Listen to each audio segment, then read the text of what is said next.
அனைவருக்கும் வணக்கம். தமிழ்நாடு இனி தொடர் அரசியல் வகுப்பினுடைய 66வது நிகழ்வு. இன்று நாம் எடுத்துக்கொண்டிருக்கிற தலைப்பு சோழர்கால நில உடைமை என்பதாகும். தலைப்பினுடைய முக்கியத்துவம் என்னவென்றால்,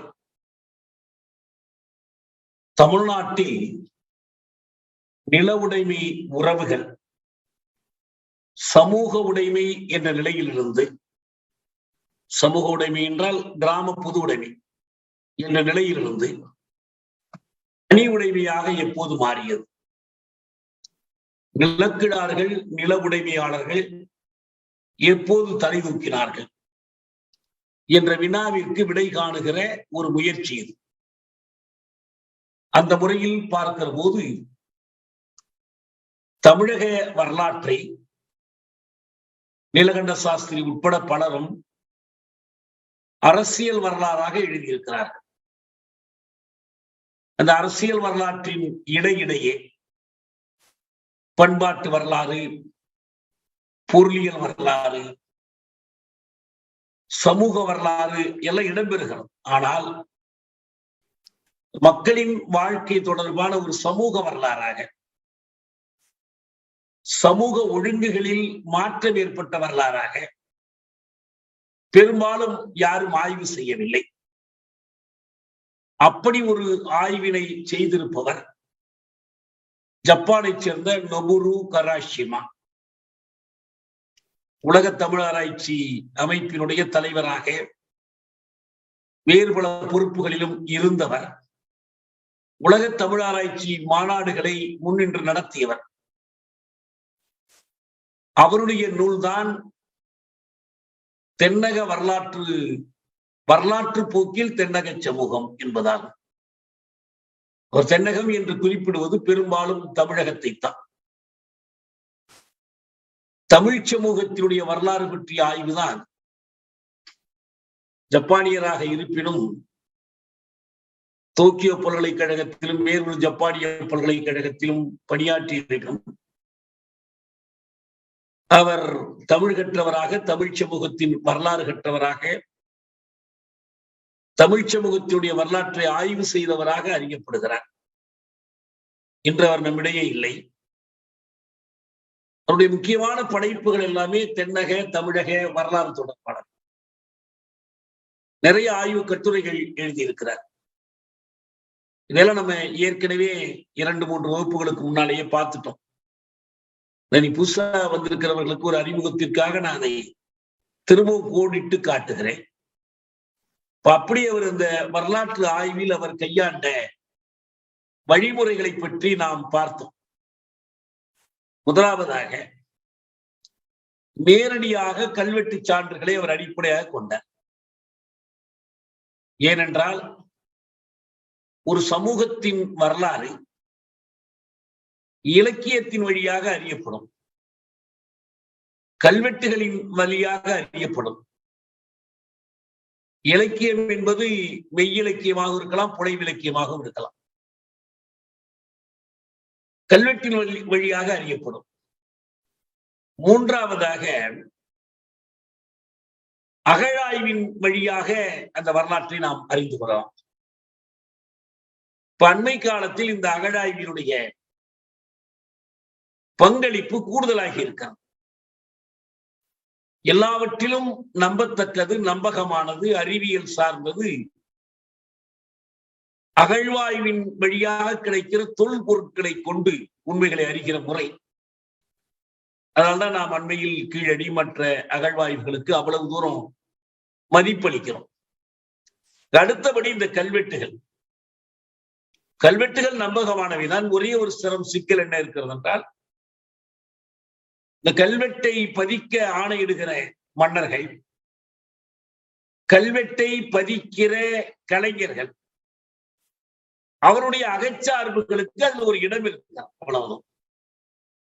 இப்ப ராஜராஜ சோழன் காலத்திலிருந்து மெய்கீர்த்தி என்று ஒவ்வொரு மன்னரும் அவர் கண்ட போர்க்களங்கள், அடைந்த வெற்றிகள், சாதித்த சாதனைகள் கல்வெட்டுகளில் பதியப்படுகின்றன.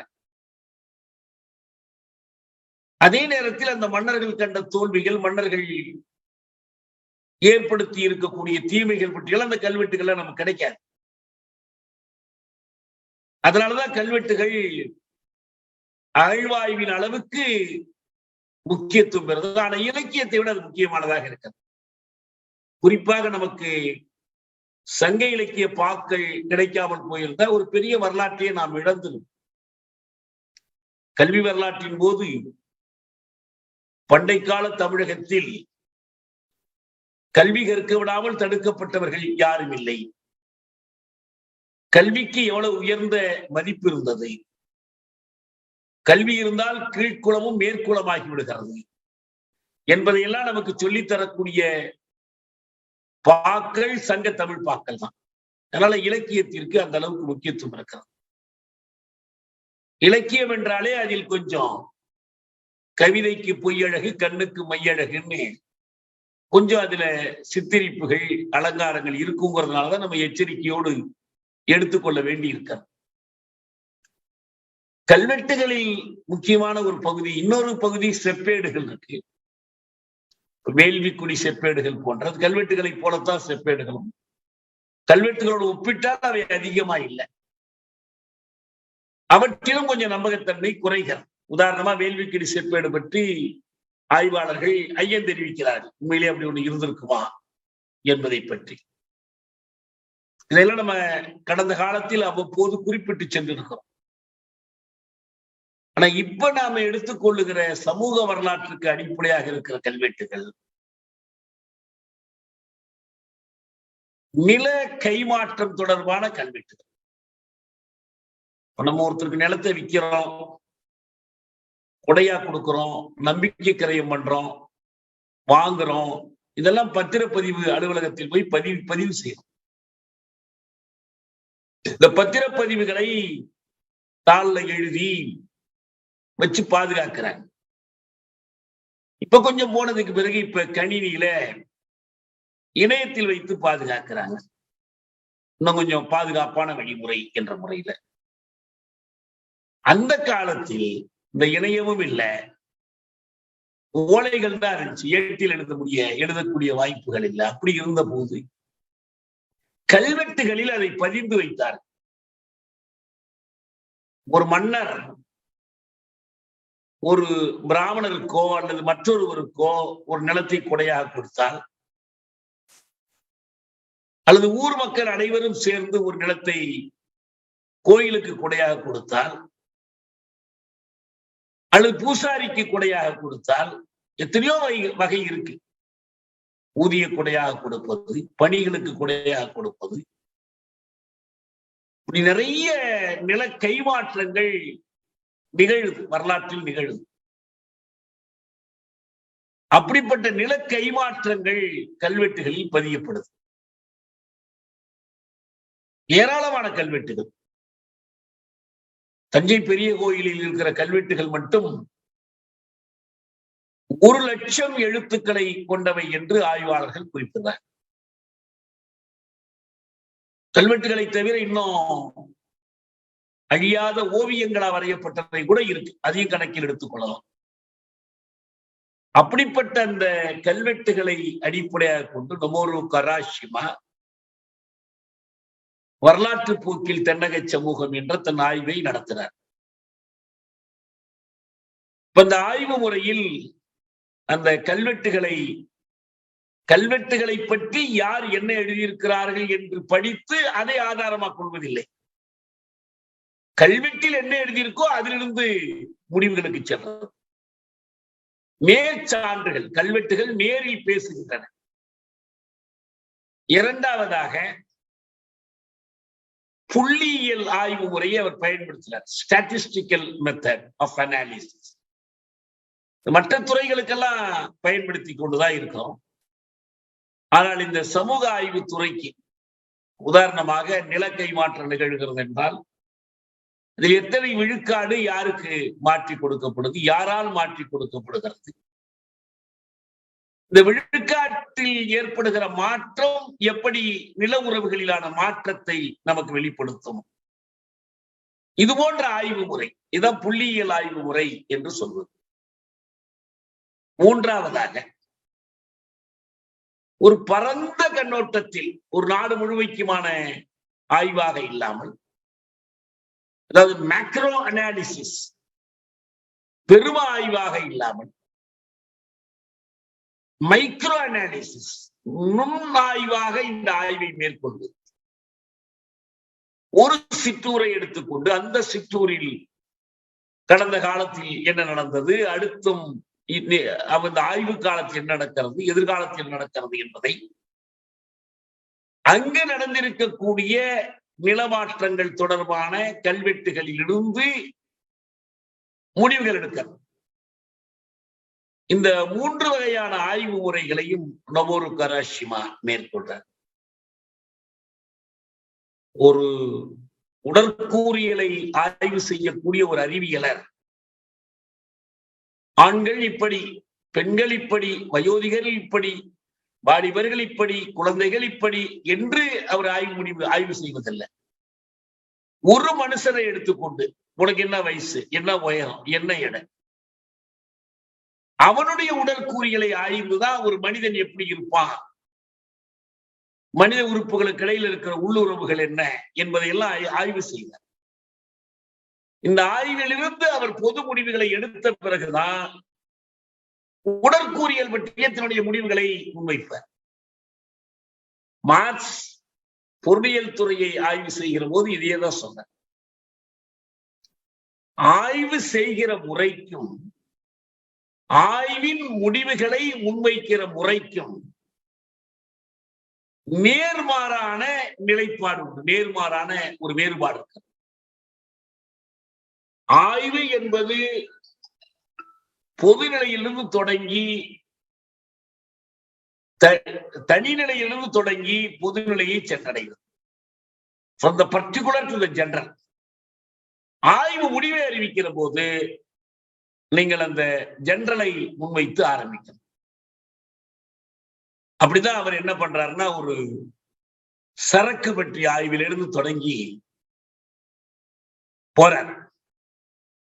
ஒரு பொதுவான சமூகம் எப்படி இருக்கிறது என்பதை தெரிந்து கொள்வதற்கு அந்த சரக்கினுடைய, அந்த சமூகத்தினுடைய ஒரு செல் வடிவம், சரக்கு பொருளாக்கத்தினுடைய ஒரு அணு வடிவம், உயிரணு வடிவம், அந்த ஆய்விலிருந்து தொடங்குறார்.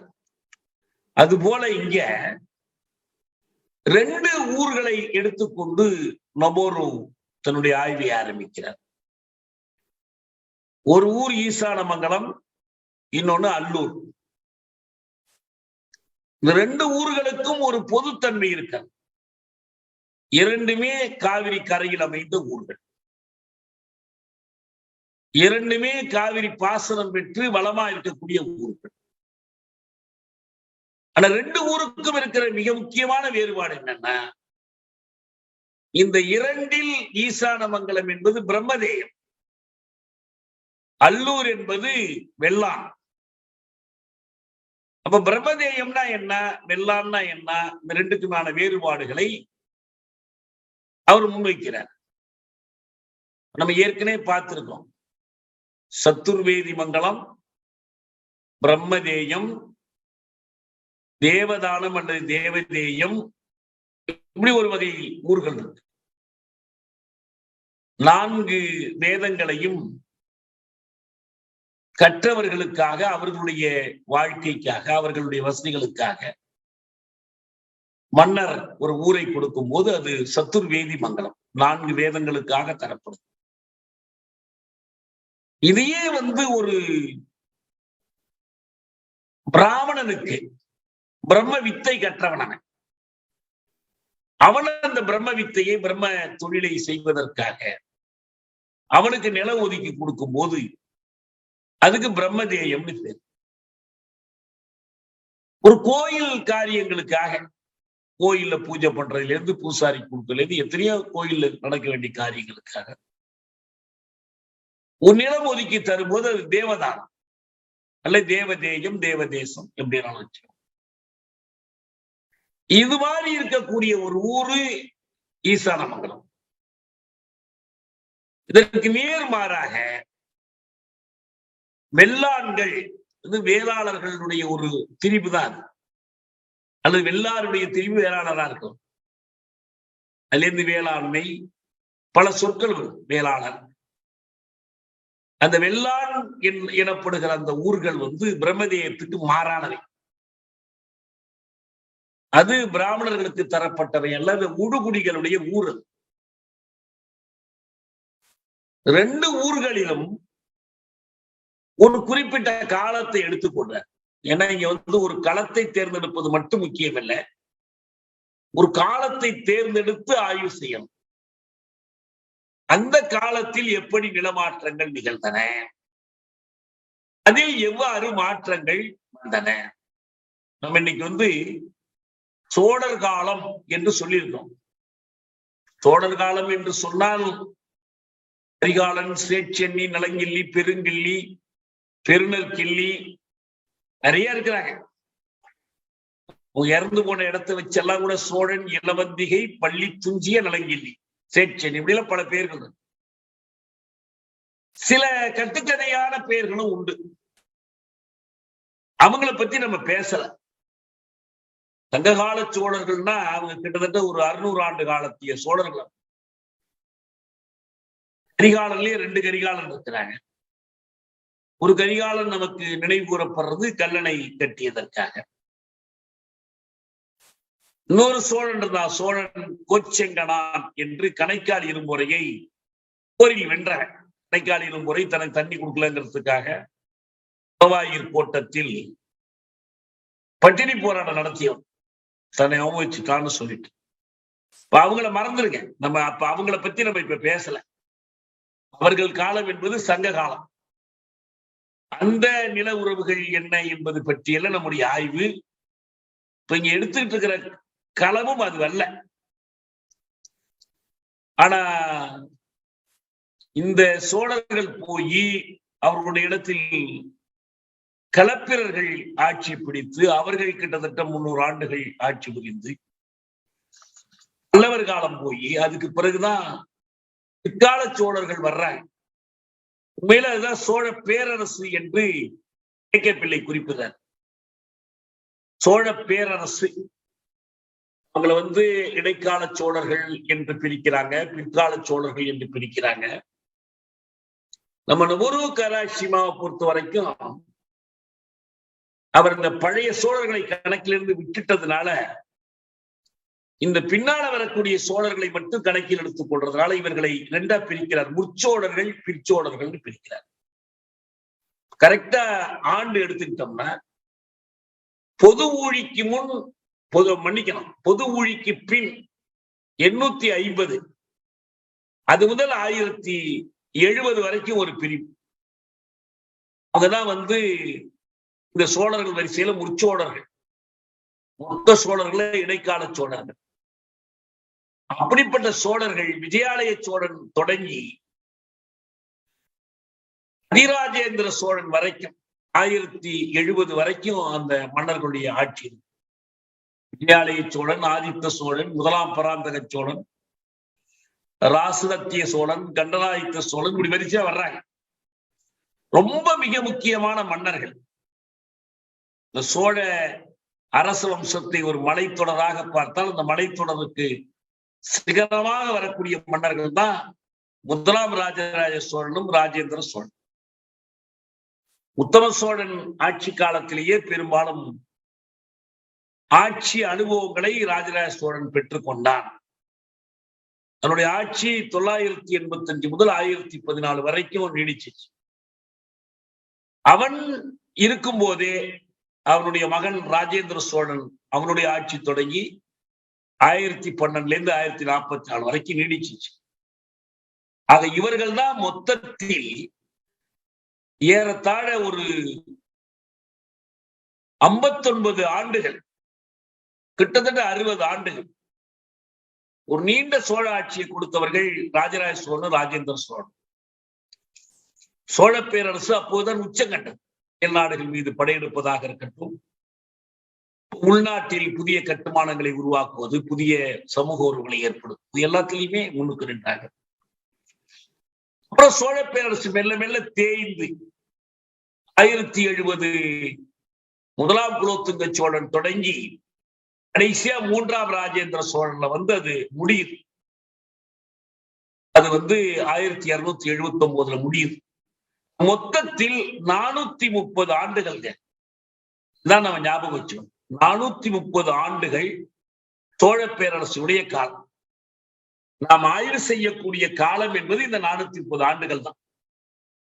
இந்த 430 ஆண்டுகளில் நில உறவுகளில் என்ன மாற்றம் ஏற்பட்டது என்பதைத்தான் நொவரு கராஷிமா வரலாற்று போக்கில் தென்னக சமூகம் என்ற தலைப்பில் ஆய்வு செய்கிறார். நான் முன்பே சொன்னது போல சோழர் காலம் பற்றி சில பொது கருத்துக்களை வெளிப்படுத்தி இருக்கிறார். சோழர் காலம் பொற்காலம், சோழர்கள் கடற்படை நடத்தியவர்கள், சோழர் காலம் வடக்கேயும் தெற்கேயும் பல நாடுகளில் குடி உயர்த்திய காலம். அப்ப மக்கள் எப்படி வாழ்க்கை புரிந்தார்கள், எப்படி கலைகள் செழித்தன, இப்படி பொதுவா சொல்றாங்க. ஆனா இந்த 430 ஆண்டுகளுமே அப்படித்தான் இருந்தனவா என்று பார்க்க வேண்டிய தேவை இருக்கு. 430 ஆண்டுகள் தொடங்கும் போது நில உறவுகள் எப்படி இருந்தன, 430 ஆண்டுகள் கழிந்து முடியும் போது எப்படி இருந்தன, எந்த மாற்றமும் இல்லாமல் ஒரு தேக்க நிலை அடைந்த சமூகமாக இருந்ததா என்ற கேள்வி வரும். ஏன்னா நம்முடைய பேரரசர்களை பற்றி, உலகெங்குமே பேரரசர்களை பற்றி ஒரு மீட்புனைவியல் நிலவுகிறது, ஒரு ரொமான்டிசிஸ்டிக் அவுட்லுக். ரொம்ப பிரமாதமா அவர்களை காட்டுவது. மாவீரன் அலெக்சாண்டர், மாவீரன் என்னன்னார்னு சொல்லி ஜூலியஸ் சீசர், இப்படி எல்லாம் ஒரு கற்பனைகள் நிறைய வச்சிருக்கிறாங்க. அவங்களை அவர்களுடைய உயிரளவுக்கு மேற்பட்ட அளவில் பார்க்கிறது. அது ராஜேந்திர சோழன், ராஜராஜ சோழன் தொடர்பாகவும் இருக்கிறது. அப்ப அவர்கள் காலத்தில் நடந்த அந்த பிரம்மதேயங்கள், பார்ப்பனர்களுக்கு நிலம் கொடுத்தது, பார்ப்பனியத்தை ஊட்டி வளர்த்தது, வேத கல்விக்கு அவர்கள் கொடுத்த முக்கியத்துவம், இதை பற்றி எல்லாம் பேசுகிற போது அறிஞர்கள் இரு முனைகளாக நின்று வாதிடுகிறார்கள். பார்ப்பனியத்தை பாலூட்டி சீராட்டி வளர்த்து விட்டவர்கள் தமிழ் பேரரசு கால மன்னர்களான பிற்கால சோழர்களும் பாண்டியர்களும் தான். அவர்களின் தொடர்ச்சியாகத்தான் விஜயநகர நாயக்க மன்னர்கள் வந்தார்கள். இப்படி ஒரு கருத்தும் இல்ல, சோழர் காலத்துக்கு முன்பே பிரம்மதேயங்கள் வழங்கப்பட்டு பிராமணர்களுடைய ஆதிக்கம் வளர்ந்திருந்தது, தமிழ் ஆதிக்கம் வளர்ந்திருந்தது. ராஜராஜ சோழனும் ராஜேந்திர சோழனும் முடிந்த வரைக்கும் அதனை கட்டுப்படுத்தி அவருடைய செல்வாக்கை குறைத்தார்கள் என்ற ஒரு கருத்து. இப்படி 2 விதமான கருத்துக்களும் இருக்கு.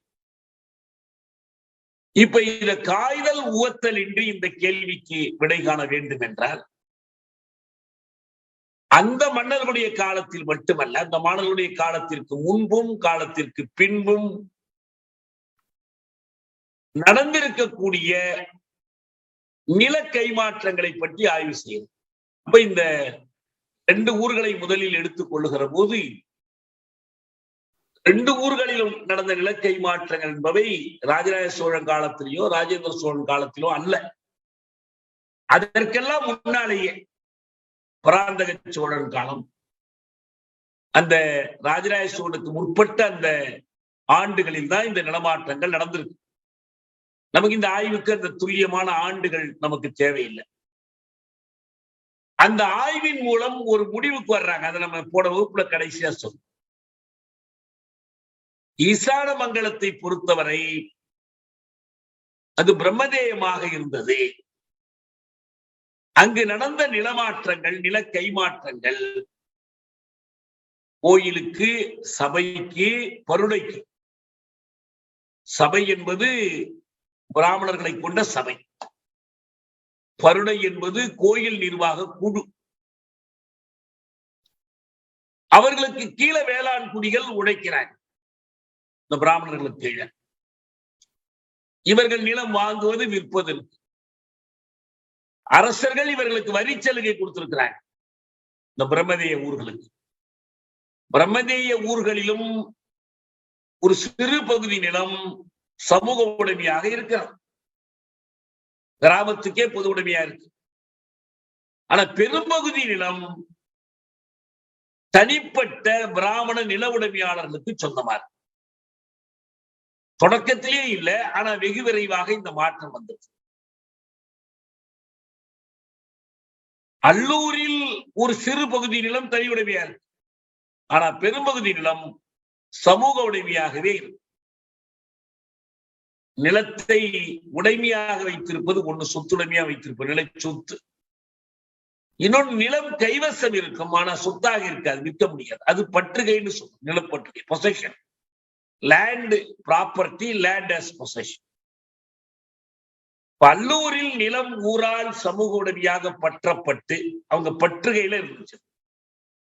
ஊரார், அதாவது ஊர்மன்ற உறுப்பினர்களால் பயிரிடப்பட்டு கனி நடன கலைஞர் முதலிய ஊழியம் செய்வோரின் ஊதிய நிலம் ஊரார் தவிர்த்து விவசாய தொழிலாளர்கள் போன்றோரால் பயிரிடப்பட்டிருக்கலாம். ஊராரின் நில விளைச்சல் அரசு கூறு, நில உடைமையாளர் கூறு என்று 2 கூறாக்கப்பட்டது. விளைச்சலை எப்படி பங்கு போடுறாங்கிறது ரொம்ப முக்கியமானது. அரசுக்கு ஒரு பங்கு, நில உடைமையாளருக்கு இன்னொரு பங்கு. கோயில் நிலம் மற்றும் கனி போன்ற ஊழியராகியோருக்கு, இந்த கனித்தல் போன்ற வேலைகள் செய்யறவங்க, நிலத்தின் விளைச்சல் 3ஆ பிரிக்கப்பட்டுச்சு. அரசு கூறு, நில உடைமையாளர் கூறு, பயிரிடுவோர் கூறு என்று 3ஆக பிரிக்கப்பட்டது. அதுதான் என்ன நம்ம பார்த்தோம்னா, தனிப்பட்ட முறையில் நிலம் வாங்கியவர்கள் விட்டவர்களில் 82 விழுக்காடு பிராமணர்களாக இருந்தார்.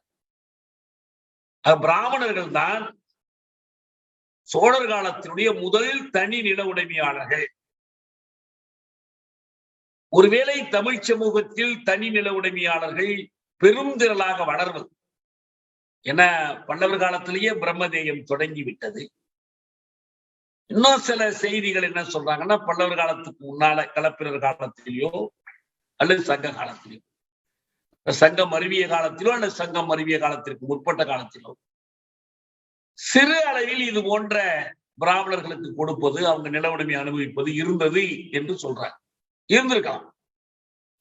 கிடைத்திருக்கிற சிற்சில கல்வெட்டுகளை வைக்க சொல்லப்படும். களப்பிரர் காலத்தில் காணப்பட்ட அந்த பூலாங்குறிச்சி கல்வெட்டை வச்சு இது மாதிரி சொல்றாங்க. ஆனால் பரந்துபட்ட அளவில், ஒரு சிதறலாக இல்லாமல், இங்கொன்று அங்கொன்றுமாக இல்லாமல்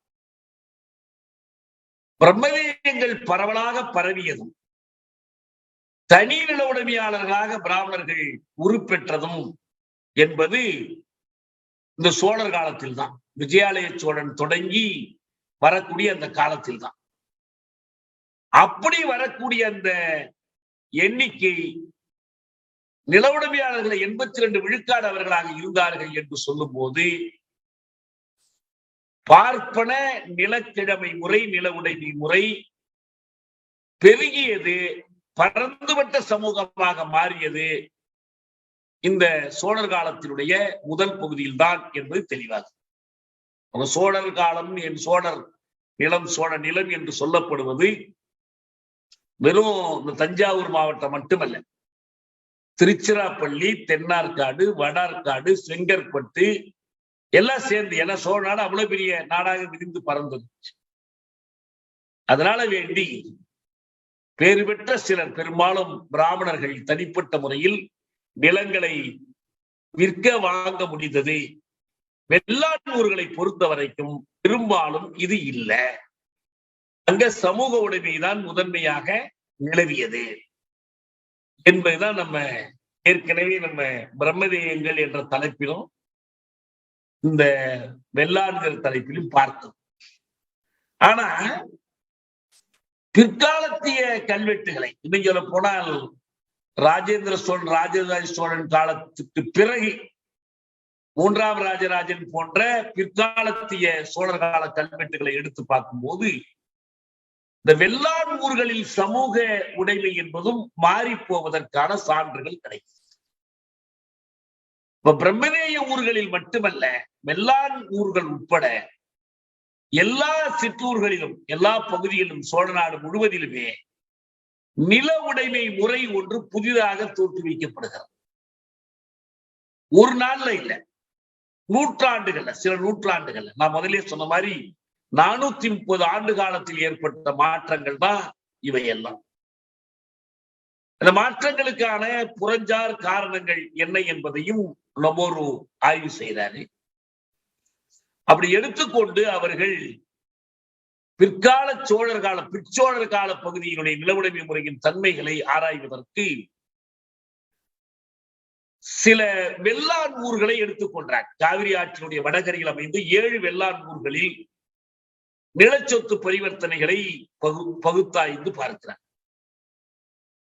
திருவானைக்கா கோயில் இருக்கு இல்லையா, திருவானைக்கா, அந்த கோயில்ல 16 கல்வெட்டுகள் இருந்துச்சு. அந்த கல்வெட்டுகளை பற்றி ஆய்வு செய்து பிற்சோழர் கால பகுதி நிலவுடைமை முறையின் தன்மைகளை தெளிவுபடுத்துவதற்கு அது உதவுகிறது. அது மட்டுமல்ல, முற்சோழர் காலத்திற்கும் பிற்சோழர் காலத்திற்கும் இடையில் நிலவுடைமை முறையில் ஏற்பட்ட மாற்றங்களை ஆராய்வதற்கு இந்த ஒப்பீடு உதவுகிறது. நல்லா நம்ம மீண்டும் தெளிவா ஞாபகம் வச்சுக்குவோம். ராஜராஜ சோழனுக்கு முற்பட்ட காலம், ராஜேந்திர சோழனுக்கு பிற்பட்ட காலம், இந்த 2 காலத்திய கல்வெட்டுகளையும் ஒப்பிட்டு பார்த்தால் இடைக்காலத்தில் ஒரு புதிய நிலவுடைமை முறை தலையெடுத்திருப்பதை நாம் அறிந்து கொள்ள முடியும். முக்கியமாக ராஜராஜ சோழன், ராஜேந்திரன் ஆட்சி காலத்துல. அப்படி இவர்கள் எடுத்துக்கொள்ளுகிற கல்வெட்டுகள் 16 கல்வெட்டுகள் எடுத்துக்கொள்றாங்க. 3ஆம் ராஜராஜன், மூன்றாம் ராஜேந்திரன் பின்னால வர்றவங்க. கிபி 1230 1249 இடைப்பட்ட அந்த குறுகிய காலத்தை சேர்ந்தது. திருவானைக்கா கோயிலுக்கு 7 ஊர்களில் செய்யப்பட்ட சொத்து பரிமாற்றங்கள். ஒவ்வொன்றும் சுவாரஸ்யமான செய்திகள் இருக்கு. நமக்கு இன்னொன்னு, அன்றைக்கு புழக்கத்தில் இருந்த சொற்கள், உறவு முறைகள்லாம் கற்றுக்கொள்ள ஆர்வம் இருக்கு. ஆனா நமக்கு நேரம் இல்லாதனால நான் அது ஒவ்வொன்றையும் படிக்கிறேன். நான் எல்லாத்தையும் படிச்சேன். அந்த ஊர் பெயர்களை மட்டும் நான் கொஞ்சம் நினைவுபடுத்த விரும்புறேன். என்னன்னா, இப்ப நம்ம இந்த மதுரை சென்னை உயர் நீதிமன்ற மதுரை கிளையினுடைய நீதிபதி இருக்காரே, சாமிநாதன், அவர் இந்த மைக்கேல் பட்டிங்கிற பேரே தொடக்கத்துல இருந்திருக்க முடியாதுங்கிறார். ஸ்ரீரங்கங்கிற பேர் தொடக்கத்துல இருந்துச்சா, விருதாசலம்ங்கிற பேர் தொடக்கத்துல இருந்துச்சா, வேதாரண்யங்கிற பேர் தொடக்கத்துல இருந்துச்சா, இதெல்லாம் கேட்டு பார்த்துக்கிட்டே போலாம். ஊர் பெயர்களில் ஏற்படுற மாற்றம் என்பதை வைத்துக் கொண்டு அவர் இப்ப நடப்புல இருக்கிற ஒரு வழக்கை தீர்மானிக்க முயற்சி பண்றார். இந்த ஊர் பெயர்கள் எல்லாம் நமக்கு ஈசானமங்கலமே பழைய பேர் தான், இப்ப வேற பேர் இருக்கு. பேர்களை மட்டும் நான் படிக்கிற பாருங்க. இந்த 7 ஊர்களை இவங்க சொல்றாங்க. இசலை குறை, காரிசாத்தான் குறை, ராஜராஜ கூற்றன்குடி. இந்த ஆறுகளுக்கும் ஊர்களுக்கும் மன்னர்களுடைய பெயர்களை வைக்கிற பழக்கம் இருந்திருக்கு. செம்பியன் கூற்றூர், செம்பியநல்லூர், தத்தநல்லூர், தண்டங்குறை.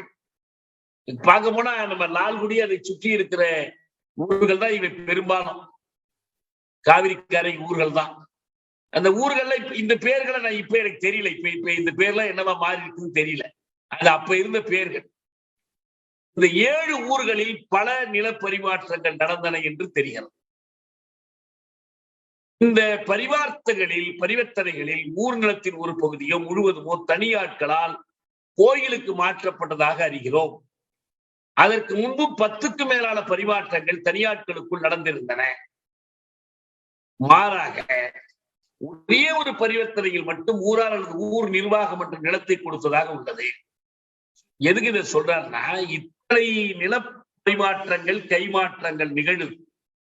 அதுல பழசுல பாத்தீங்கன்னா முற்சோழர் காலத்துல பெரும்பாலும் அந்த வெள்ளான் ஊர்களை பொறுத்த வரைக்கும் ஊரே சேர்ந்து கொடுக்கிற நிலமா இருக்கும், ஊரே சேர்ந்து வாங்குவதா இருக்கும். அதே வெள்ளான் ஊர்கள்ல இப்ப பார்க்கக்கூடிய இந்த ஊர்கள்ல ஒன்றே ஒன்று மட்டும்தான் ஊரார் கொடுப்பதா இருக்கு. மற்றது எல்லாமே தனியார் விற்பனை வாங்குதலாக இருக்கு. அதாவது பொது உடைமை நிலம் என்பது இப்ப சுருங்கி போச்சு. இந்த வெள்ளான் கிராமங்கள்ல தனியாருக்கிடையில் நிலப்பரிவர்த்தனைகள் வழக்கில் வந்துவிட்டன. இந்த நிலப்பரிவர்த்தனைகளில் மாற்றப்பட்ட உரிமைகள் எத்தகையன என்பது கண்டறியப்படும். இப்ப இந்த நில உரிமைகள் என்பது பல வகையா இருக்கு. ஒருத்தர் குத்தகைக்கு எடுத்து சாகுபடி பண்றார், அவருக்கு அந்த நிலத்துல ஒரு உரிமை இருக்கு. அவர் குத்தகைக்கு விடுறவருக்கு ஒரு உரிமை இருக்கு. இன்னொருத்தர் அரசு நிலத்தை எடுத்து சாகுபடி பண்றாரு, அதுல அரசுக்கான உரிமை என்ன, அவருக்கான உரிமை என்ன, கொடை வழங்கியவருக்கான உரிமை என்ன, கொடை பெற்றவருக்கான உரிமை என்ன. இதுல சில புதிய சொற்கள் நமக்கு புழக்கத்துக்கு. இப்ப நம்ம அதே பொருளை கையாடுறோமா இல்லையாங்கிறது வேற. ஆனா அப்ப அந்த மாதிரி தனித்தனி பொருள் ஒவ்வொன்றுக்கும் கொடுக்கிறாங்க. பாரதியார் காணி நிலம் வேண்டும் என்று வேண்டுகிற போது காணி ஒரு நில அளவு, அவ்வளவுதான். இப்ப கூட ஈழத்துல காணி உரிமைன்னு பேசுவார். ஆனா உண்மையில இந்த காணி உரிமை என்பது எப்படி இருந்தது என்பதை இந்த கல்வெட்டிலிருந்து நம்ம தெரிந்து கொள்ள முடிகிறது. இசைக்குறையில் நிலம் பெற்றவர்கள் ஒருவர் தவிர காணி உரிமை பெற்றிருந்தார்கள் அப்படின்னு இந்த கல்வெட்டு சொல்லுது. காரிசாத்தான்குறையில் பங்கு விற்றவர்களும் காணி உடையார்கள். ராஜராஜ கூட்டங்குடியில் 39 பேரில் எவருக்கும் காணி உரிமை என்ற அடை இல்லை. அந்த 39 பேருக்கு முதலில் விற்ற 2 காணி உடையார் என்று குறிக்கப்படுகிறார்கள். காணி உடைமைனா என்ன? தமிழ் பேரகராதியில காணி என்ற சொல்லுக்கு பொருள் பரம்பரை கிழமை உரிமை என்று பொருள். கல்வெட்டுகள்ல இதே பொருள்தான் அந்த சொல் ஆளப்பட்டது. இந்த காணி உரிமை என்ற சொல்லைத்தான் பிற்காலத்தில் ஆங்கிலேய அரசாங்கத்தினுடைய ஆவணங்களில் மிராசு என்று மாற்றாங்க. மிராசு என்கிற சொல்லாக மாறுகிறது. அதாவது நம்ம சாதாரணமா எங்க ஊர்ல பேச்சு போக்குல பெரிய மிராசு தான் இருக்கு, 4 வேலி மிராசு, 5 வேலி மிராசு அப்படின்னு பேசுவாங்க. இந்த மிராசுங்கிறவர் யாரா? நீங்க கண்ணாசனுடைய ஒரு பாட்டு கூட இருக்கு. ஆலை அரசுகள் சோலை மிராசுகள் பாலில் மிதந்தது போதும், இங்கு வேலை இழந்தவர் வீதி முனைகளில் குழு களைவதை பாரும், அவர் கூட்டத்தை ஓரணி சேரும்னு பாடியிருப்பார். மிராஸ்தார் நிலக்கிடார் நில உடைமையாளர் என்ற பொருள்ல பின்னால் ஆளப்பட்டது. ஆனா இந்த காணி உரிமை என்று அவர் சொல்லுகிற போது பரம்பரை கிழமை உரிமைன்னா என்ன?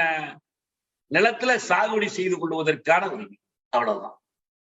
இந்த உரிமையைத்தான் அவங்க காணி உரிமைங்கிறாங்க. இந்த காணி உரிமையை விற்கவும் வாங்கவும் முடியும். அதே போல இந்த கிழமை என்றிலிருந்து ஒரு கிழவன் என்ற சொல் பெறப்படுது. அந்த கிழவன் என்பவர் அவர் நிலத்தை உடையவர் அல்லது பற்றி இருப்பவர். இந்த ஊர்களில் எல்லாம் என்னுடைய என்று சில கல்வெட்டுகள்ல பொறிக்கிறாங்க. என்னுடைய நிலம். அப்ப அவர் நிலம் அவருக்கே சொந்தமா இருந்துச்சுன்னு அர்த்தம். இது முன்பு கிடையாது. அவருடைய உரிமை என்பது வெறும் பயிரிடும் உரிமை மட்டுமல்ல, அதற்கும் மேலான ஒரு உரிமை. ஒரு ஊரை உதாரணம் எடுத்துக்கொண்டு சொல்றாங்க. அந்த ஊரில் நிலம் முழுவதுமே ஒருவருக்கு சொந்தமாக இருந்தது. பொது நிலம்னு எதுவும் கிடையாது.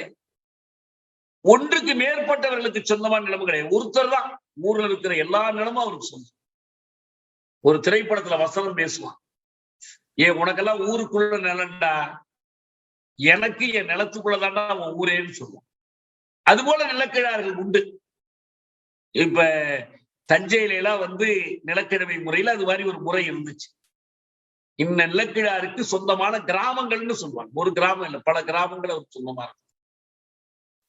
அதுபோல ஒரே ஒரு ஆள் 3 ஊர்களில் இருக்கிற பெருமளவு நிலத்தை வைத்திருந்தார் என்பதும் தெரிகிறது.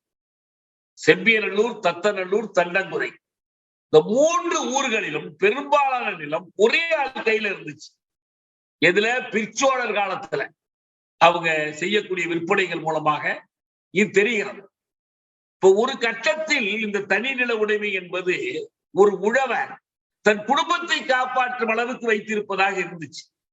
அது போக இப்போது நிலம் படைத்த பெரும் நிலக்கிழார்கள் வந்துவிட்டார்கள். அவங்க தங்கள் ஊர் வட்டாரங்களில் இந்த நிலக்கிழாராக இருப்பது மட்டுமல்ல, பெரும் அரசியல் செல்வாக்கு பெற்றவர்களாக மாறினாங்க. ஒன்னே ஒண்ணுதான் அரசுக்கு அவர்களுடைய கடமை என்னன்னா, அந்த நிலத்திற்கு வரி செலுத்து. இப்ப பிரம்மதேயங்கள்லையும் அந்த சதுர்வேதி மங்கலங்கள்லயும் அவங்க அரசுக்கு வரி கட்ட வேண்டியதில்லை. இறையிலி நிலம், ஆனா இங்கு அவர்கள் வரி கட்டணும். இதுல சில ஊர்கள் திருவானைக்காவிலுடைய தேவதான ஊர்களாக இருந்துச்சு. அதுல ஒரு பங்கு கோயிலுக்கு செலுத்தப்பட்டுச்சு. நிலக்கிழார்கள் நிலவரி செலுத்தினார்கள் என்பதற்கு இந்த பகுதியை விட்டு வேறொரு பகுதியில போய் ஆய்வு செய்யறாங்க. இப்ப நம்ம பார்த்த பகுதி என்பது திருச்சிராப்பள்ளிக்கு ஓரத்துல பக்கத்துல இருக்கக்கூடியது காவிரி கரை பகுதி. காவிரியிடமிருந்து கிளை விரிந்து செல்லுகிற ஆறுகள் அது கடலில் கலப்பதற்கு முன்னால் அது எப்படி கவை கவையாக பிரிந்து செல்கிறது. காவேரி என்பதற்கே ஏரி என்றால் நீர்நிலை, கவை கவை போல் பிரிந்து செல்வதால் அது காவேரி என்று அருளியார் சொல்வார். அப்படி கவை கவையாக பிரிந்து செல்லும் போது அது இந்த கிரேக்க எழுத்து கொண்டு இருக்குது. அதுதான் டெல்டாங்கிற எழுத்து. இந்த டெல்டா என்ற எழுத்தை போல் அமைவதால் தான் அந்த பகுதிக்கு டெல்டான்னு பேர். காவிரி டெல்டான்னு சொல்றது என்னன்னா, காவிரி கழிமுக பகுதி, நிறைய ஆறுகளா பிரிஞ்சு போகுது. அந்த காவிரி ஒரு பக்கம் போயிடுது, காவிரி பூம்பண்டத்தை நோக்கி போயிடுது. ஆனா காவிரியுடைய கழிமுகம் என்பது பிரிந்து அகன்ற ஒரு பகுதி, வேதாரண்யம் வரைக்கும் போகுது. அப்ப இவர் என்ன பண்றாருன்னா, சோழ நாட்டின் ஒரு பகுதியாக இருந்த காவிரி கழிமுகத்தினுடைய மற்ற ஊர்களில் கிடைத்த கல்வெட்டுகளை ஆய்வு செய்தார். அதுக்கு ஒரு உதாரணமாக அவர்கள் வேதாரண்யத்தை எடுத்துக்கொண்டார்.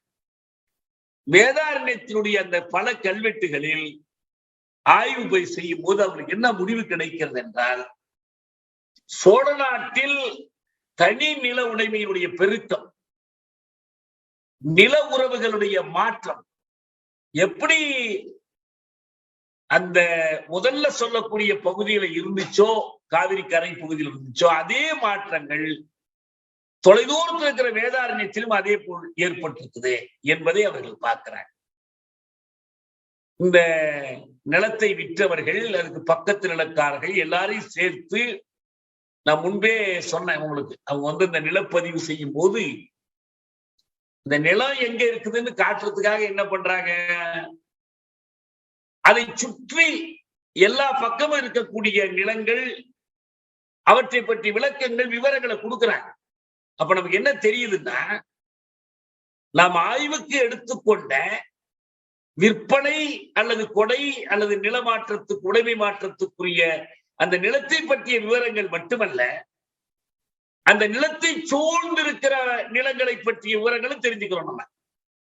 அதே போலதான் இங்கேயும் என்ன பண்றாங்கன்னா, விற்றவர்கள், விற்ற நிலத்தினுடைய அண்டை நிலத்துக்காரர்கள் எல்லோரையும் சேர்த்து நில உடைமைகள் பல வகையாக நமக்கு தெரிகிறது. ஒரே ஒண்ணு, இவர் முதலாளி, இவர் தொழிலாளி, இவர் நிலம் உள்ளவர், இவர் விவசாயி அப்படின்னு இல்ல. நில உடைமை அமைப்பு அந்த நிலத்தின் மீதான உரிமையில் காணப்படுகிற வேறுபாட்டை பொறுத்து பலவிதமான நிலக்கிழார்களுடைய பெயர்களை கொடுக்குது. இந்த கல்வெட்டுகள்ல 77 வகையான நிலக்கிழார்களுடைய பெயர்கள் கிடைக்கிறது. உடையான், கிழவன், அரையன், வேளான், ஆழ்வான், பல்வேறு பட்டங்கள் இவர்களுக்கு கொடுக்கப்படுகிறது. ஒரு 55 பேர்ல உடையான் என்று சொல்வது, 47 பேர் ஏதோ ஒரு ஊருடையான் என்று குறிப்பிடுறாங்க. அப்ப காணி உடையவர் என்று குறிப்பிடுறாங்க. இப்படி நிறைய வகை வகையாக கிடைக்குது. நமக்கு ரொம்ப ஆழ்ந்து பயிலக்கூடியவர்கள் அதை எடுத்து படிச்சு பார்க்கலாம், ஒன்றுக்கிற புத்தகத்திலே எடுத்து பார்க்கலாம். அப்ப அந்த மாதிரியான விவரங்களை எல்லாம் இந்த கல்வெட்டுகளில் இருந்து தெரிந்து கொள்ள முடிகிறது. அடுத்தாற் போல ஒரு 4 பேருக்கு இந்த செம்பியன் கூற்றூரில் கிழவன் என்ற பட்டம் இருக்கு. ராஜராஜ கூற்றமுடியில் மேலும் முந்தையெல்லாம் பிராமண நிலக்கிழார்களுக்கு, குடும்ப தலைவர்கள், ஊர் தலைவர்களுக்கு தான் இந்த பெயர் இருந்துச்சு. இப்ப இது மற்றவர்களுக்கு வருது. அரையன், அதரையன், அதியரையன், பேரரையன், இப்படி பட்டம் பெற்ற பல பேர் இருக்கிறாங்க. ஒரு 11 பேர் வேளாண் பட்டம். இது எல்லாமே என்னன்னா, நில உடைமையினுடைய பல்வேறு வகைகளை குறிப்பிடுகிறது. ரொம்ப குறிப்பாக அரசு நிர்வாகத்தில் பங்கேற்றவர்கள், அரசனுக்கு முகவராக செயல்பட்டவர்கள், அரசனுக்கு வரி வசூல் பண்ணி கொடுத்தவர்கள், அரசன் சார்பில் ஆட்சி பொறுப்பை செயல்படுத்தியவர்கள், இவர்களுக்கு நாடாழ்வான் என்ற பட்டம் இருக்கிறது. அதான் நாடாழ்வான் நம்ம சொல்றோம். அவங்க அப்படி பேருடையவர்களாக இருக்கிறார். இது மாதிரி நிறைய நம்ம சொல்லலாம். அப்ப அதுல இன்னொன்னு என்ன பண்றாங்கன்னா, இந்த சாட்சி கையெழுத்து போடுறாங்கல்ல நில மாற்றத்துக்கு, அவங்களுக்கு சில பட்டங்கள் கொடுத்திருக்கிறாங்க. அப்படி கையொப்பமிட்டது அப்படி ஒரு 100 பேர். எல்லாமே எதை காட்டுகிறது என்றால், காவிரி பகுதியில், காவிரி படுகையில், காவிரியால் வளம் பெற்ற நிலப்பகுதியில் புதிய நில உறவுகள், புதிய நில உடைமை அமைப்பு தோன்றியது என்பதை அவங்க சொல்றாங்க. இதுக்கு 2 அடிப்படைகளை மொபோரோ சொல்றார். இந்த மாற்றங்கள் நடப்பதற்கு என்ன தூண்டுதலாக இருந்துச்சு அப்படின்னு சொல்ற. ஒன்று, ராஜராஜ சோழன், முதல் ராஜராஜன், அடுத்தது ராஜேந்திர சோழன், முதல் ராஜேந்திரன். இவங்க காலத்தில் தான் சோழர் ஆதிக்கம் என்பது பேரரசாக பரவியது. அவங்க வடக்கையும் படையெடுத்தாங்க, இலங்கை மீது படையெடுத்தாங்க, இங்கே தென்கிழக்கு ஆசிய நாடுகள் மீது படையெடுத்தார்கள், பெரிய கடற்படையை வைத்து இயக்கினார்கள். அப்ப இந்த பகை நாடுகளிலிருந்து ஏராளமான செல்வங்களை அவர்கள் கொண்டு வந்தாங்க. ரொம்ப நாகரிகமா சொன்னா கொண்டு வந்தார்கள், உண்மையை சொன்னா கொள்ளையடிச்சுட்டு வந்தாங்க. அந்த நாடுகளிலிருந்து செல்வங்களை கொண்டு வந்து சேர்த்தாங்க. இது சோழ நாட்டின் மையப்பகுதியை பலப்படுத்துவதற்கு இது உதவியது. ஒன்று. இரண்டாவது, அணைகள், ஏரிகள் போன்ற புதிய நீர்ப்பாசன வசதிகள் பெருகின. இந்த 2 காரணங்களால என்ன ஆச்சுன்னா, கீழ்காவிரி பள்ளத்தாக்கில் அமைக்கப்பட்ட ஏராளமான பிரம்மதேய ஊர்கள் நீர்ப்பாசன வசதி பெருக்கத்துக்கு ஒரு தூண்டுகோலாக அமைந்தன. அந்த ஊர்களுக்கெல்லாம் இந்த வசதிகள் நிறைய போய் சேர்ந்துச்சு. ஒரு நிர்வாகம் தொடர்பான ஒரு காரணம் என்ன இருந்துச்சுன்னு சொன்னா, பிரம்மதேய ஊர்கள் நிறைய ஏற்படுத்தப்பட்டதை தொடர்ந்து நிலச்சொத்துரிமை மாற்றங்கள் எளிதாக போனதால், முதலாம் ராஜராஜன் காலம் தொடங்கி பெருகி வந்த அரசு அலுவலர் தொகுதி உடையவரிடமிருந்து நிலங்களை எடுத்து வழங்குவது எளிதாயிடுச்சு. இப்ப என்ன ஆயிடுச்சுன்னா, அவங்களுக்கு பிரம்மதேய ஊர்களை ஏராளமா ஏற்படுத்திட்டாங்க.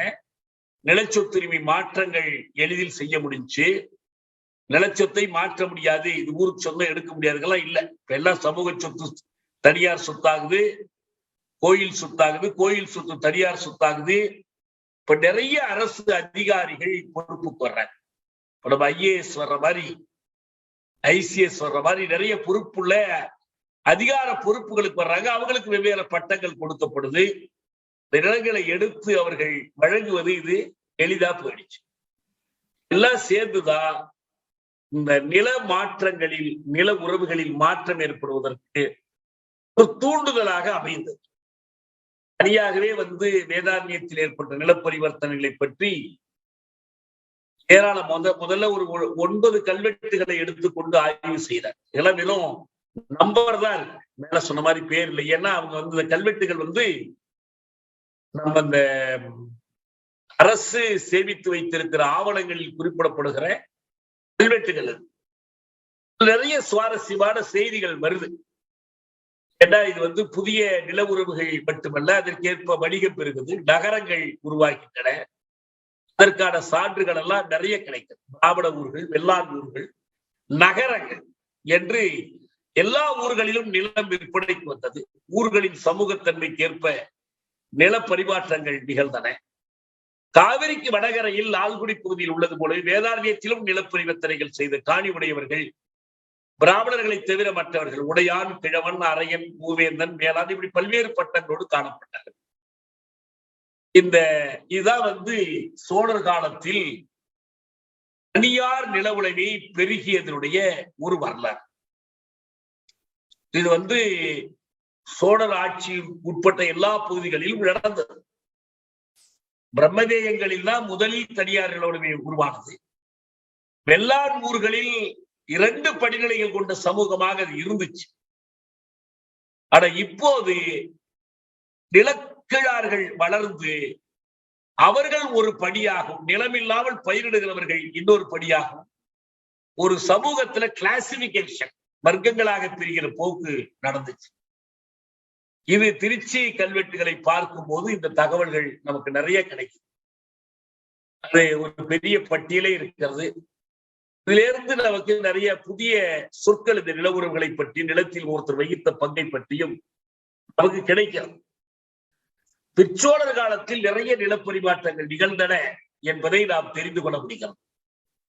முதல் உண்மை ஏற்கனவே தெரிந்த உண்மைகளோடு இது பொருந்தி வருகிறது. முன்பு நமக்கு தெரிஞ்சதோடு இது பொருந்தி வரும். இரண்டாவது, இந்த மாற்றம் காணி உரிமைகள் ஆகும் என்றும் சொல்லலாம். காணி இயல்பாக பரம்பரை உரிமையை குறித்தது. ஒருத்தருக்கு இருந்த காணி உரிமை அடுத்து அவருடைய வாரிசுக்கு வந்தது. நிலத்தை பொறுத்தவரையில் அது உடைமை உரிமையை குறித்தது.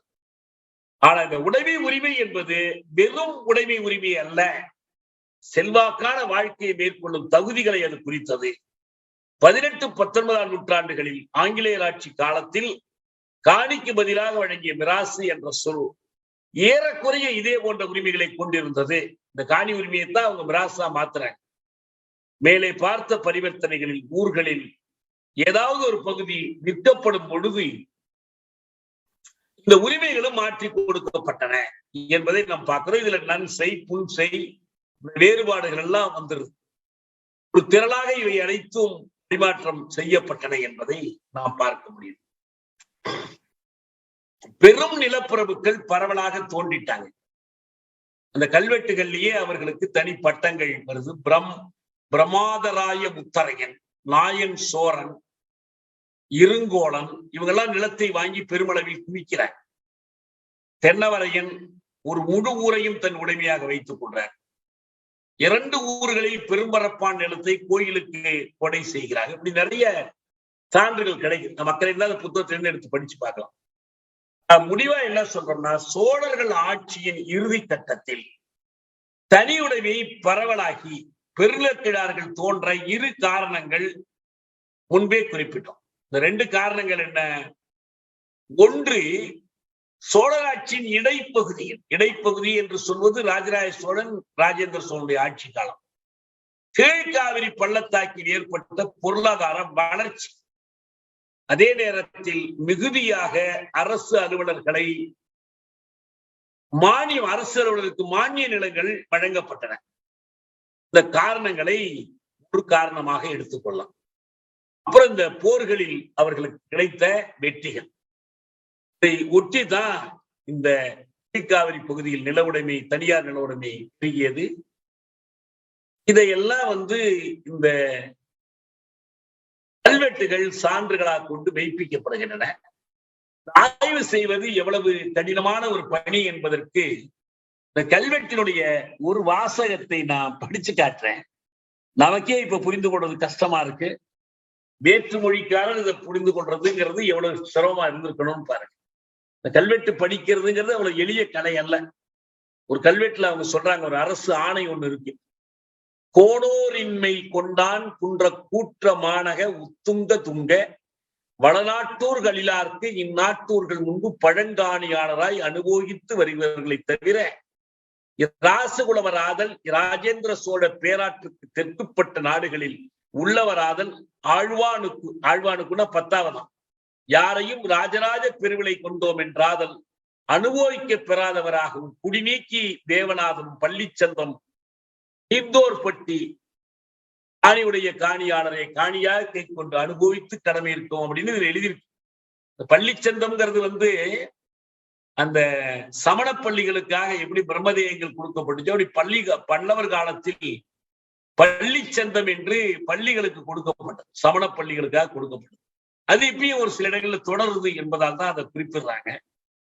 அப்ப சில ஆண்டுகளாகவே ராஜகுலத்தை சேர்ந்தவர் என்று சொல்லிக்கொண்டு வேற்றார் காணிகளை, இதுல இன்னொரு நிகழ்ச்சி நடந்துச்சு. என்ன நடந்துச்சுன்னா, இந்த போர்களில் நிறைய வீரர்கள் தேவைப்பட்டதுனால மலைப்பகுதிகளில் இருந்தவர்கள் நிலப்பகுதிக்கு இந்த நிலங்களை பெற்றுக்கொண்டு இந்த போரில் தாங்கள் பங்கேற்பதற்கு விலையாக அவற்றின் மீது உரிமை கொண்டாடினார்கள்.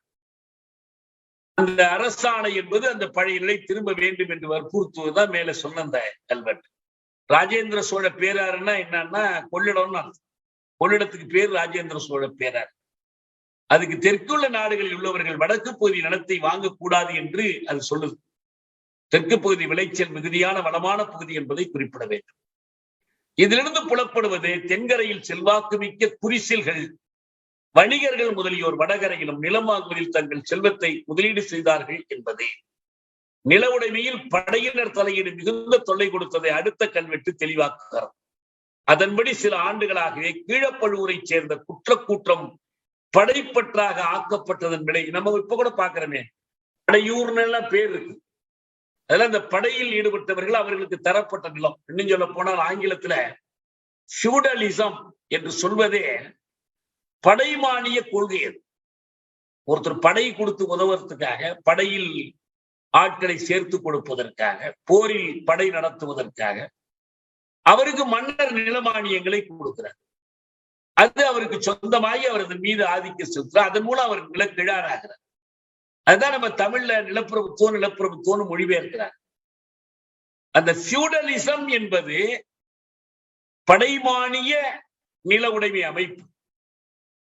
நம்ம தமிழ்ல நல்ல சொல் தேடிட்டு இருக்கிறோம். இப்போதைக்கு நம்ம வெறும் பிரபுத்துவம்னு போடுறோம். பிரபுத்துவம் தமிழ் இல்ல. அதனால கிழமை, நிலக்கிழமை அமைப்பு, நிலக்கிழார்னு சொல்றது. ஆனா அப்போ ஒரு அர்த்தத்துல பயன்படுத்தியிருக்காங்க, நம்ம வேறு பொருளை பயன்படுத்த வேண்டியிருக்கு. அது ஒரு பக்கம் இருக்கட்டும். அப்படி ஒரு படை மானிய நிலக்கிழமை முறை இந்த மற்ற நில உடைமை முறைகளோடு இணைந்து ஏற்பட்டது என்பதுதான் இங்க நமக்கு கிடைக்கிற செய்தி. அப்ப நிலப்பிரபுத்துவம் என்று எது குறிப்பிடப்படுகிறதோ சமூக அறிவியல்ல, அந்த நிலப்பிரபுத்துவம் வளருவதற்கும் இந்த சோழர் காலத்தில் தான் வழிகோலப்பட்டது. அப்ப உண்மையான படையினர் அவர்களுக்கு கிடைக்கிற நில உடைமை பற்றி இந்த கல்வெட்டுகள் சொல்லு. ராஜகுடவர், படைப்பற்று போன்ற சொற்கள் இதற்கு சான்றாக இருக்கின்றன. பிரம்மதராய முத்தராயன் அப்படின்னு சொன்னா நெற்குளத்தில் தன் கீழ்ப்படை வீரர்களுக்கு நிலத்தை விற்றதை கவனிக்கலாம். அவங்க இருந்த படை வீரர்கள் நிலம் வாங்குறாங்க. அவங்களுக்கு புது புது பேர்கள்லாம் கொடுக்குறாங்க. சுருதிமான்கள் என்று ஒரு பேர் அந்த வாங்கிய வீரர்களுக்கு. ராஜகுலவர் என்ற ஒரு சொல். சுருதிமான், பள்ளி போன்றவர்கள் முதலில் மலைப்பாங்கான நிலப்பகுதிகளில் வாழ்ந்தவர்கள். அவங்க இரண்டாம் கட்டத்தில் 11ஆம் நூற்றாண்டில் பேரரசை உருவாக்க முனைந்த முதல் ராஜராஜன், முதல் ராஜேந்திரன் ஆகியோர் காலத்தில் பெருகிய சோழர் படையில் சேர்ந்து பணியாற்ற சமவெளி பகுதிக்கு வந்தார்கள். நாளடைவில் இவர்கள் சிலர் தங்கள் படையாற்றலை பயன்படுத்தி நிலபுலன்களை சேர்த்தார்கள். காலகட்டங்களில் சோழராட்சி வழிகுன்ற தொடங்கிய போது படையாளர் நில உடைமைகளை பெருக்கிக் கொள்வது தீவிரமடைந்தது. ஆட்சி வளங்குன்ற பிறகு இவங்க தங்கள் ஆதிக்கத்தை பெருக்கிக் கொண்டார்கள். இதாங்க நம்ம இன்னைக்கு சுருக்கமா தெரிந்து கொள்ள வேண்டிய செய்தி. நிறைய செய்திகள் இருந்தா கூட நம்ம சுருக்கமா நினைவு வைத்துக் கொள்ள வேண்டியது என்னன்னா, இந்த சோழர்கள் காலம், இப்ப சோழ பேரரசினுடைய காலம், விஜயாலய சோழன் தொடங்கி 3ஆம் ராஜராஜன் வரைக்குமான காலம். அப்ப கூட சில சோழ மன்னர்கள் அங்கே சிறு பகுதிகளில் ஆட்சி புரிஞ்சுக்கிட்டு இருந்தாங்க. அதை நம்ம கணக்கில் எடுத்துக்கொள்ளுது. அந்த காலம் என்பதுதான் தமிழ்நாட்டில் நில உடைமை முறையில் ஒரு மாற்றம் ஏற்பட்ட காலம். தனியார் நில உடைமை பெருகிய காலம். அதற்கான காரணங்களாக, புறநிலை காரணங்களாக ஆசனவசிகளுடைய பெருக்கத்தையும் அயல் நாடுகள் மீது போர் தொடுத்தத்தையும் நம்மரோ எடுத்துக்காட்டார். அது எண்ணற்ற பல வகையான புதிய நில உரிமைகளை தோற்றுவித்தது. தனியார் நில உடைமை பெருகியது. படைகளில் ஈடுபட்டதன் மூலமாக நில உடைமை பெற்றவர்கள் இருக்கிறாங்க. எனக்கு உறுதியா தெரியாது. நம்ம மூப்பனார் குடும்பத்தை பற்றி கூட இதே போலதான் சொல்வார். அவங்களுடைய முப்பாட்டனார்கள், அவருக்கு மூதாதையர்கள் சோழ மன்னனுக்கு படை கொடுத்து உதவி, கூலிப்படையாக போய் வேலை செய்துதான் அதுக்கு பெற்றுக்கொண்டதுதான் அந்த பெரிய நில உடைமை என்று சொல்வார்கள். இப்படி பல பேர் இருக்கலாம். நமக்கு முழுக்க ஒவ்வொருத்தரை பத்தியும் தெரியாது. இந்த செய்தி கூட உறுதியா தெரியாது, பொதுவா சொல்லிக்குவாங்க. ஆனால் அதுபோல நிறைய பேர் அப்படி நில உடைமையை பெற்றிருக்கிறார்கள் என்று தெரிகிறது. ஒரு நில உடைமை முறை முதலாக பரவலாக வேரூன்றியது சோழர் காலம். இன்னும் கூட வளர்ந்து முழுமை பெறுவதற்கு பின்னால விஜயநகர காலம், நாயக்கர் காலம் வரைக்கும் காத்திருக்க வேண்டியது. ஆனால் இந்த இடத்தில் நாம் அடுத்து பார்க்க வேண்டியது என்னன்னா, இந்த நில உடைமை முறை மாற்றங்கள் அந்த சமூகத்தில் என்ன மாற்றங்களை ஏற்படுத்தின, சமூகத்தில் மக்கள் குழுக்களுக்கு இடையிலான உறவுகளை எப்படி மாற்றின, அரச நிர்வாகத்தினுடைய பங்கை எப்படி மாற்றின, இது நம்ம அடுத்து பார்க்கலாம். சோழர் காலத்திய சமூக ஒருங்கிணைப்பு என்பதை நாம் அடுத்த தலைப்பாக நாம் எடுத்துக்கொண்டு பாருங்கள். இப்போதைக்குதான் அந்த சோழர் ஆட்சி காலத்தினுடைய ஏறத்தாழ 430 ஆண்டுகளில் தமிழ்நாட்டில் ஒரு பெரிய மாற்றம் ஏற்பட்டது. அந்த மாற்றம் என்னன்னா, கேள்விகளுக்கு அப்புறம் போவோம். அந்த மாற்றம் என்னன்னு சொன்னா, நில உடைமையில் சமூக நில உடைமை பெரும்பகுதி சமூக நில உடைமையாக இருந்த ஊர்கள் தனி நில உடைமையாக மாற்றப்பட்டன. பிராமண நிலக்கிழார்கள் முதல்ல வளர்ந்தாங்க. அப்புறம் வெள்ளான் ஊர்கள்ல பிராமணர் அல்லாத நிலக்கிழார்களும் வளர்ந்தார்கள். நிலவற்றவர்களாக வெறும் உழவர்கள், உழைக்கும் தொழிலாளர்களாக ஏராளமான மக்கள் மாற்றப்பட்டார்கள். படைகளில் பணியாற்றியதன் மூலமாக புதிய நில உடைமையாளர்கள் வந்து சேர்ந்தார்கள். ஒரு பக்கம் நில உடைமையாளர், இன்னொரு பக்கம் அரசு, இன்னொரு பக்கம் உழவர், இன்னொரு பக்கம் கோயில். இவற்றுக்கு இடையிலான உறவுகளில் நிறைய மாற்றங்கள் வந்து புதிய உறவு முறைகள், புதிய உறவு பெயர்கள் இங்கு புழக்கத்திற்கு வந்தன. இதுதான் இன்றைய பாடத்தினுடைய சுருக்கம். சோழர் கால சமூக அமைப்பை பற்றி நாம் அடுத்த பகுதியில் பார்க்கலாம்.